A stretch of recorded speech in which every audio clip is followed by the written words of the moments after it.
Jabatan Pengangkutan Jalan JPJ membongkar kegiatan pengangkutan haram melibatkan bas sekolah yang digunakan untuk membawa pelancong warga asing dalam operasi bersepadu di Cameron Highland hari ini.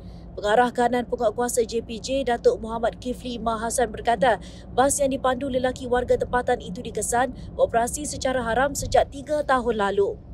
Katanya, tindakan sitaan terhadap kenderaan itu diambil kerana beroperasi tanpa lesen, pengendali dan siasatan dijalankan mengikut Seksyen 81-1 Akta Pengangkutan Awam Darat APAD 2010 dan Seksyen 222 dan Seksyen 224 Akta sama.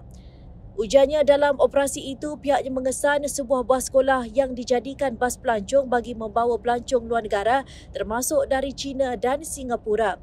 Menurut beliau, selain bas sekolah, pihaknya turut menyita 2 kenderaan pacuan 4 roda yang masih berdaftar atas nama agensi kerajaan tetapi digunakan untuk membawa pelancong. Katanya lagi, hasil semuakan mendapati salah sebuah kenderaan berkenaan tidak memperbaharui cukai jalan sejak 1999. Tambahnya lagi, siasatan akan dijalankan untuk mengenal pasti sama ada kenderaan itu telah dilelong tetapi pembida yang berjaya tidak menukar nama pemilikan.